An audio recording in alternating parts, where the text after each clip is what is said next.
Baik teman-teman, perkenalkan nama saya Esther Claudia Sitio, NIM A1C31904. Di sini saya akan menjelaskan tentang beberapa materi tentang alat-alat ukur yang telah kami pelajari. Yang pertama yaitu saya akan menjelaskan tentang anemometer adalah alat pengukur kecepatan angin yang banyak dipakai dalam bidang meteorologi dan geofisika atau stasiun perakiran cuaca. Namun, seiring dengan berkembangnya zaman, anemometer ini dibagi menjadi beberapa jenis, yaitu anemometer piala, anemometer sonik, anemometer kincir angin, anemometer laser Doppler, anemometer bola pingpong, dan terakhir yaitu anemometer hot wire. Dan sedangkan menurut kecepatan angin, anemometer ini dibagi menjadi anemometer piring, anemometer tabung, dan anemometer propeller, dan anemometer tabung bertekanan. Tetapi secara keseluruhan, anemometer ini mempunyai prinsip kerja, yaitu pertama, angin akan mengadakan suatu tekanan yang kuat pada bagian alat ini, yaitu baling-baling yang berbentuk cekung, dan bagian cekung ini akan berputar ke satu arah, dan poros yang beraturan dihubungkan dengan dinamo kecil. Dan selanjutnya, bila baling-baling berputar, maka terjadi arus listrik yang besarnya sebanding dengan kecepatan putaran. Dan terakhir yaitu, besarnya arus listrik dihubungkan dengan galvanometer yang telah ditera dengan satuan kecepatan dalam knots, meter per sekon, kilometer per jam, dan Beaufort. Dan ada pun juga bagian-bagian anemometer, itu terdiri dari layar, itu sebagai hasil dari skala pembacaan yang akan kita ukur, dan yang kedua yaitu probe, dan yang ketiga yaitu tombol pengaturan. Dan fungsi anemometer ini selain untuk mengukur kecepatan angin, dia juga akan mengukur perakiran cuaca, memperkirakan tinggi gelombang laut, dan memperkirakan kecepatan dan arah arus. Dan ada pun juga cara penggunaan anemometer ini, yaitu pertama, tekan tombol power pada alat ukur ini, dan yang kedua yaitu tekan tombol function hingga satuannya menunjukkan meter per sekon. Dan anemometer ini dibagi menjadi dua tipe, yaitu anemometer dengan 3 atau 4 mangkok, sedangkan yang kedua yaitu anemometer dengan tipe cup counter. Selanjutnya yaitu barometer. Barometer ini berhubungan dengan alat yang sebelumnya. Tetapi barometer ini adalah alat yang dipakai untuk mengukur tekanan udara, bukan kecepatan angin. Dalam perkembangannya, barometer ini dibagi menjadi dua, yaitu barometer raksa dan barometer aneroid. Tetapi kegunaan mereka tetap sama, yaitu untuk mengukur tekanan udara. Dan barometer baik raksa maupun aneroid dipengaruhi oleh ketinggian, mengingat tekanan udara berkurang seiring pertambahan ketinggian, sehingga perlu selalu prasettingan awal. Dan barometer raksa ada dua jenis, yaitu well barometer dan stick barometer. Dan barometer dapat digolongkan menjadi beberapa jenis, yaitu barometer bejana laut, barometer aneroid, dan yang terakhir yaitu yang ketiga yaitu barograf. Dan barometer jenis barograf inilah yang sering ditemui di kapal-kapal Richard bersaudara. Dan adapun prinsip kerja dari barometer ini, yaitu di mana peningkatan tekanan udara akan berpengaruh pada kolom merkuri yang menyebabkan ketinggian raksa di tuba sebelah kiri meningkat dan di sebelah kanan menurun. Terdapat pemberat kecil yang mengapung di atas merkuri yang mengikuti pergerakan naik dan turun.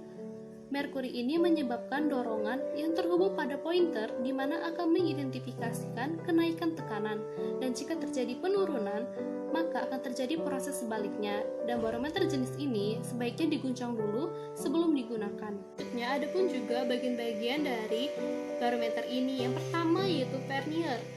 Vernier berfungsi untuk mencari tinggi minutius air raksa, dan yang kedua yaitu skala barometer, di mana untuk membaca hasil dari pengukuran kita. Dan selanjutnya yang ketiga yaitu sekor pengatur vernier, berfungsi sebagai untuk menggerakkan vernier naik dan turun agar minutius sejajar dengan air raksa. Dan yang keempat yaitu termometer tempel, berfungsi untuk mengetahui suhu ruangan sebelum kita membaca tekanan udara pada termometer. selanjutnya yaitu lubang udara atau ventilasi, berfungsi untuk memasukkan udara keluar ke dalam barometer air raksa, sehingga barometer dapat membaca tekanan udara di sekitarnya. Selanjutnya yaitu barometer air raksa, berfungsi untuk menampung air raksa. Dan selanjutnya terakhir, sikrop operasional untuk mencegah air raksa agar tidak tumpah dan agar tidak berkurang volumenya. Adapun syarat dalam melakukan kalibrasi barometer ini, yang pertama yaitu barometer standar harus tertelusur ke standar nasional maupun internasional. Dan yang kedua yaitu dalam proses pengambilan harus dilakukan oleh satu petugas dan itu tidak boleh diganti untuk kedepannya. Dan yang terakhir yaitu media kalibrasi atau chamber yang mempunyai kapasitas pengaturan tekanan udara yang diinginkan dengan kondisi kestabilan dan keseragaman yang tinggi serta telah terkalibrasi. Dan selanjutnya yaitu setelah Anda memahami persyaratan dalam melakukan kalibrasi barometer ini, maka Anda bisa langsung melakukan kalibrasi terhadap alat ini. Yang pertama kali harus dilakukan yaitu atur jarum manual ke pembacaan saat ini. Dan yang kedua yaitu koreksi ketinggian jika Anda menggunakan barometer batang. Yang ketiga yaitu periksa barometer 1 jam kemudian. Dan yang keempat yaitu catatlah perubahan tekanan udara.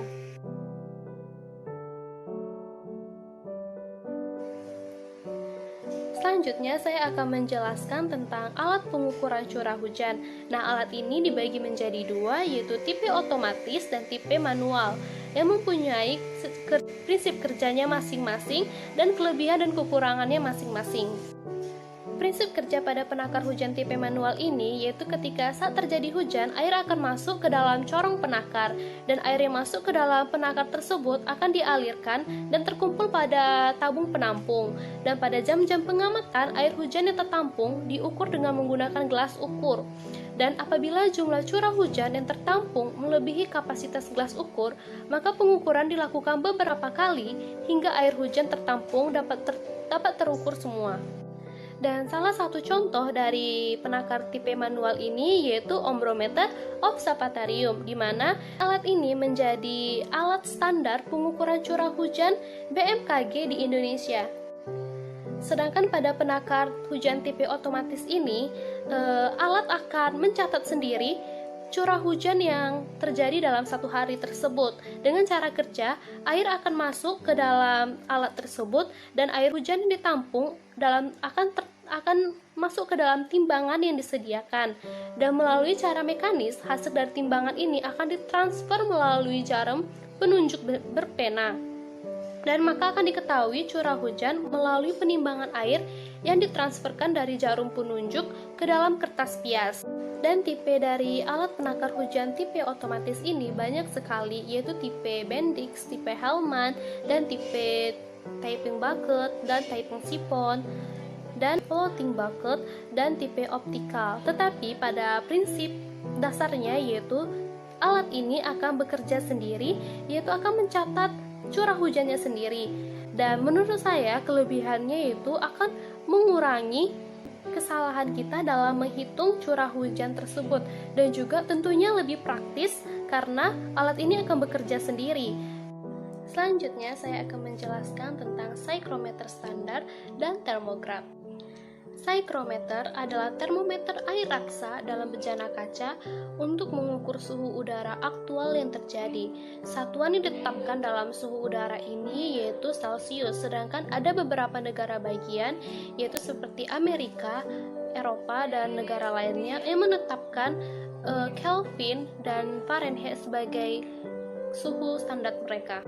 Dan pada prinsip kerjanya yaitu jika suhu naik, alkohol akan mengembang dan mengalir melalui tabung tanpa menggeser indeks. Sedangkan jika suhu turun, maka kolom alkohol akan mendesak dan menggeser indeks mendekati bola termometer. Dan jika suhu naik lagi, alkohol akan mengalir menuju ke ujung tabung tanpa menggeser indeks. Dan jenis-jenis psychrometer dibagi menjadi 3, yaitu psychrometer bola basah dan bola kering, psychrometer Assmann, dan psychrometer Whirling.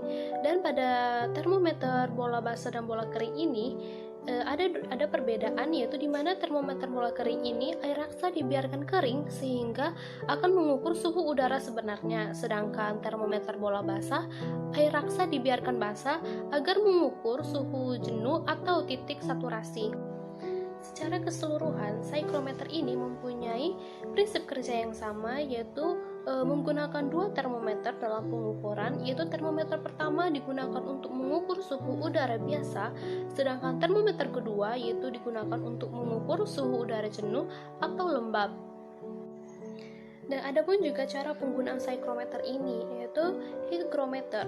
Terdapat dua skala. Yang satu menunjukkan kelembaban, yang satu lagi menunjukkan temperatur. Cara penggunaannya dengan meletakkan di tempat yang diukur kelembabannya. Kemudian tunggu dan bacalah skalanya. Skala kelembaban biasanya ditandai dengan huruf H kalau suhu dalam derajat Celcius. Dan ada pun juga bentuk hygrometer lama, yakni berbentuk bundar atau berupa termometer yang dipasang di dinding.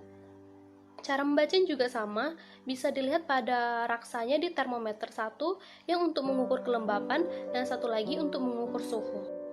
Selanjutnya yaitu termograf. Termograf adalah alat yang terdiri dari gabungan antara alat pengukur suhu yaitu termometer dan pengukur kelembaban.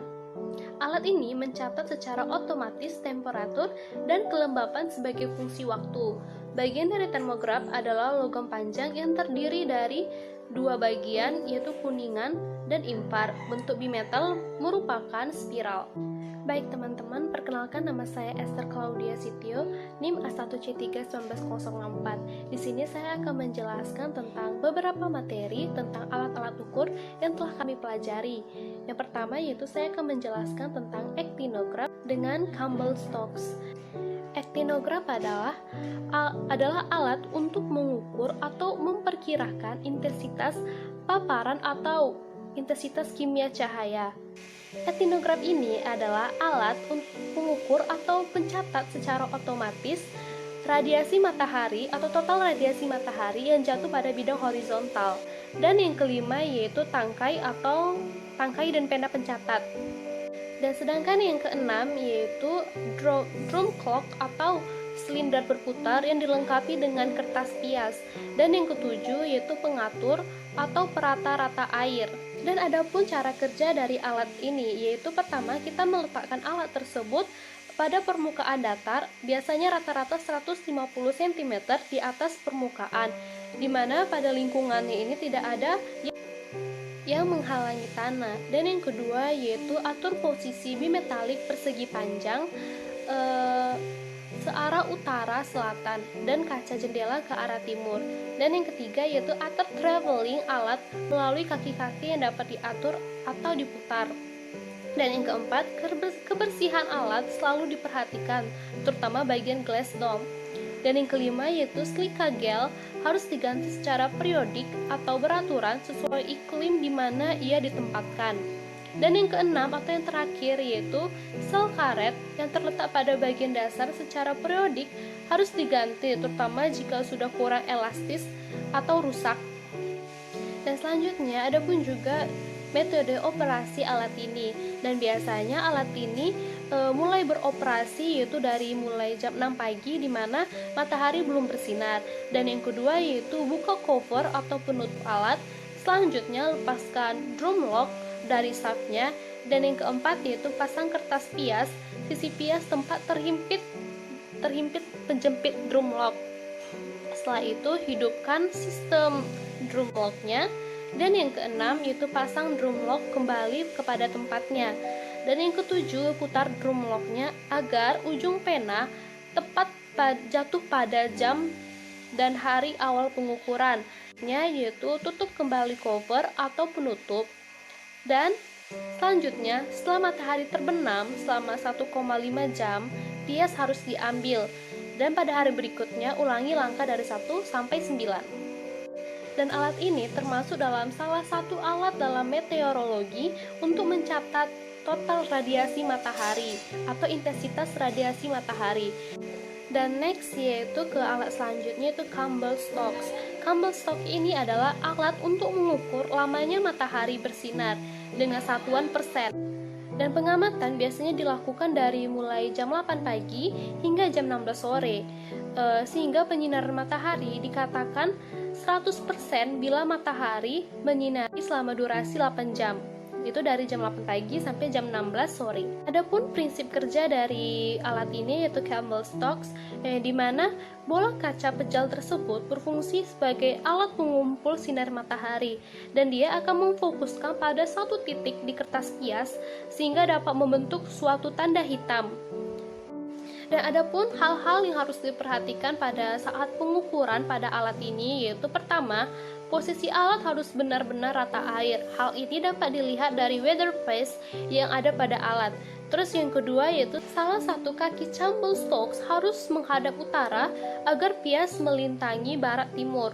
Dan yang ketiga yaitu kaki Campbell Stokes harus dibaut kuat agar tidak bergeser. Terus yang keempat, kemiringan bola pejal harus sesuai dengan posisi lintang stasiun. Dan yang kelima yaitu ketinggian alat adalah 1,2 meter dengan tiang yang kokoh. Dan alat ini yaitu Campbell Stokes terpasang di stasiun klimatologi Balai Konservasi Borobudur yang digunakan untuk mendukung pelestarian Candi Borobudur dari segi lingkungan mikro. Data dari lama penyinaran matahari dapat digunakan untuk mengetahui retakan dan perubahan warna zat organik seperti lichen dan permukaan batu Candi Borobudur akibat dari penyinaran matahari.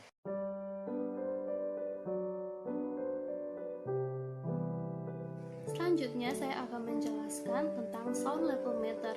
Sound level meter ini adalah alat untuk mengukur kebisingan di suatu tempat. Dan kenapa suatu tempat itu harus diukur? Karena manusia mempunyai taraf standar atau taraf intensitas bunyi yang dapat dan aman didengar oleh manusia. Contohnya kayak bandara dan pabrik, di mana alat tempat ini harus diukur kebisingannya agar tidak mengganggu lingkungannya atau tidak mengganggu para pekerja yang di situ. Dan dalam pengukurannya, alat ini mempunyai satuan yaitu desibel. Dan pada saat pengukurannya, ada beberapa hal yang membuat ketika kita mengukur hasilnya tidak akurat. Yang pertama yaitu adanya angin yang bertiup dari berbagai arah sehingga menyebabkan tidak akuratnya nilai yang kita ukur. Yang kedua yaitu pengaruh kecepatan angin membuat nilai intensitas yang terukur tidak sesuai dengan intensitas suara. Dan yang ketiga yaitu posisi tempat pengukuran yang terbuka seperti kayak di hutan yang banyak pohon-pohonnya atau banyak tumbuh-tumbuhannya, sehingga pada saat kita mengukur banyaknya suara yang terserap itu dari tumbuhan, bukan dari sumber suara yang mau kita ukur. Prinsip kerja dari sound level meter ini yaitu menggunakan getaran. Ia akan menangkap getaran yang ada di lingkungannya dan hasil akan langsung ditunjukkan pada layar display sound level meter. Selanjutnya yaitu alat ukur cahaya atau luxmeter. Luxmeter ini alat yang digunakan untuk mengukur besarnya intensitas cahaya di beberapa tempat. Karena suatu tempat mempunyai penerangan yang berbeda-beda, contohnya ketika di ruang kerja dan pada saat kita tidur.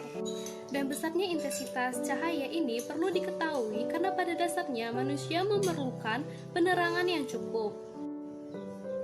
Untuk mengetahui besarnya intensitas cahaya ini, maka diperlukan sebuah sensor yang cukup peka dan linear terhadap cahaya. Dan adapun bagian-bagian dari luxmeter ini yang mempunyai fungsinya masing-masing dalam mendukung pengukuran cahaya. Yang pertama yaitu layar panel yang berfungsi untuk menampilkan hasil pengukuran. Sedangkan yang kedua yaitu zero edge sphere, di mana sebagai pengkalibrasian alat jika terjadi error. Dan yang ketiga yaitu tombol on off, yaitu untuk mematikan atau menghidupkan alat. Dan yang keempat itu tombol ring, yaitu tombol kisaran ukuran. Dan yang kelima itu sensor cahaya, di mana sensor cahaya ini adalah mempunyai peran penting untuk menangkap atau mendeteksi cahaya yang masuk ke sensor. Secara sederhana, prinsip kerja dari luxmeter ini yaitu luxmeter akan mengubah energi dari foton menjadi elektron, yaitu ketika ada cahaya, sensor cahaya akan mengumpulkan cahaya tersebut dan hasilnya akan ditunjukkan pada panel display pada luxmeter.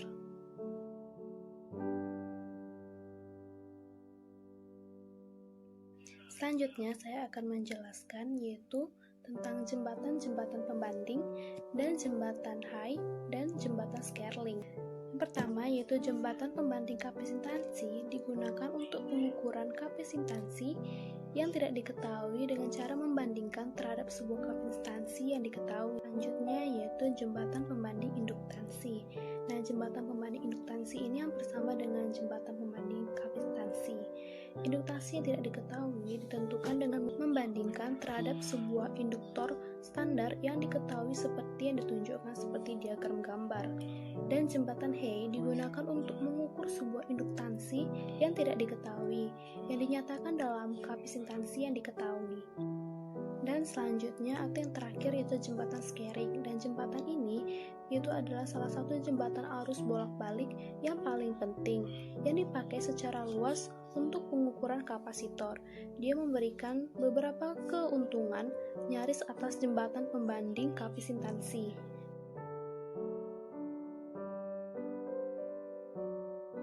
Selanjutnya yaitu jembatan Wien, alat penahan Wagner, dan jembatan impedansi universal. Yang pertama yaitu jembatan Wien. Jembatan Wien di sini yang dibahas di sini bukan hanya untuk menyinggung soal pemakaiannya sebagai jembatan arus bolak-balik yang guna untuk mengukur frekuensi, melainkan di sini membahas sebuah jembatan Wien adalah berbagai rangkaian bermanfaat lainnya. Sebagai contoh, sebuah jembatan Wien kita ditemukan dalam alat penganalisa distorsi harmonik, di mana dia digunakan sebagai saringan pencatat yang membedakan terhadap satu frekuensi dengan yang lainnya. Yang kedua yaitu alat pertahanan Wagner. Seringkali kita dalam praktek kita menemukan bahwa kapasitansi kebocoran terdapat antara berbagai elemen jembatan dan tanah dan juga lengan-lengan jembatan yang menyebabkan kesalahan pengukuran, khususnya pada frekuensi induktor besar. Salah satu metode menghilangkan sebagian efek kapasitansi kebocoran di dalam sebuah rangkaian jembatan adalah digunakan alat pertahanan Wagner. Terakhir yaitu jembatan impedansi universal, salah satu jembatan laboratorium yang paling bermanfaat dan terandalkan adalah jembatan impedansi universal. Beberapa konfigurasi jembatan yang dibahas begitu jauh tergabung dalam satu instrumen yang mampu mengukur tekanan DC dan AC, induktasi, dan faktor penyimpanan Q dari sebuah induktor, dan kapasitansi, dan faktor disipasi D dari sebuah kapasitor. Jembatan universal ini terdiri dari 4 rangkaian jembatan beserta saklar-saklar yang sesuai, yaitu detektor AC dan DC, dan generator AC dan DC, dan standar-standar impedansi.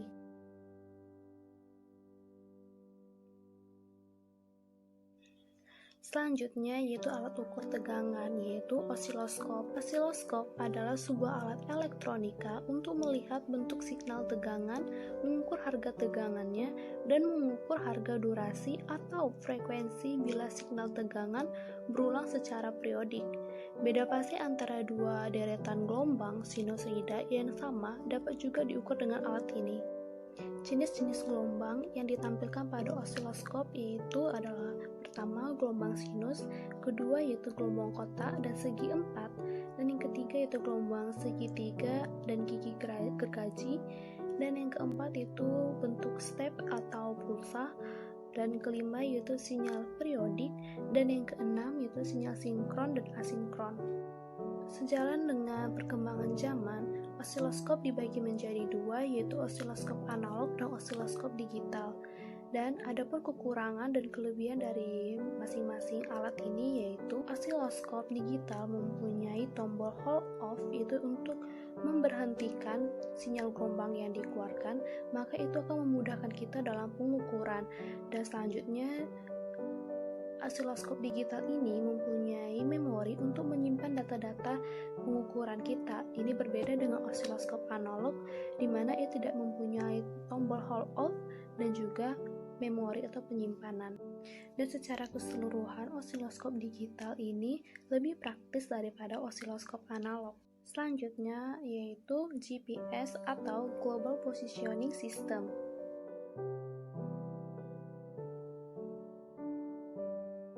Alat ini yaitu GPS berguna untuk menentukan koordinat posisi objek berdasarkan olah data beberapa satelit diukur terhadap titik objek relatif yang sudah diketahui sehingga dapat ditentukan titik latitude, longitude, dan ketinggian dari permukaan laut. Secara nyata dalam kehidupan sehari-hari kita menemukan bahwa di HP kita terdapat GPS yang membantu kita dalam menentukan keberadaan kita, titik kita, yaitu baik secara latitude, longitude, dan keberadaan kita dari ketinggian kita dari permukaan laut. Secara sederhana, kerja GPS adalah sebagai berikut, yaitu perangkat GPS menerima sinyal yang ditransmisikan oleh satelit GPS. Dalam menentukan posisi, kita membutuhkan paling sedikit 3 satelit, yaitu untuk menentukan posisi 2 dimensi, yaitu lintang dan bujur, dan 4 satelit untuk menentukan posisi 3 dimensi, yaitu lintang, bujur, dan ketinggian. Semakin banyak satelit yang diperoleh, maka akurasi posisi kita akan semakin tinggi. Untuk mendapatkan sinyal tersebut, perangkat GPS harus berada di ruang terbuka. Apabila perangkat GPS kita berada di tempat dalam ruangan atau kanopi yang lebat dan daerah kita dikelilingi oleh gedung tinggi, maka sinyal yang diperoleh akan semakin berkurang, sehingga akan sukar menentukan posisi dengan tepat atau bahkan tidak menentukan posisi kita.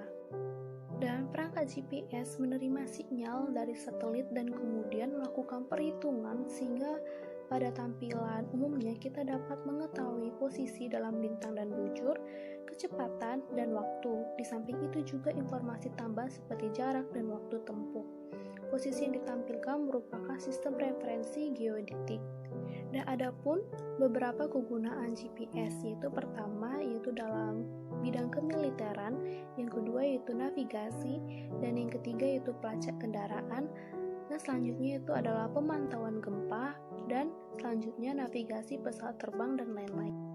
Secara keseluruhan, jenis-jenis GPS ini dibagi menjadi 2, yaitu GPS bertipe navigasi dan yang kedua yaitu GPS geodetik.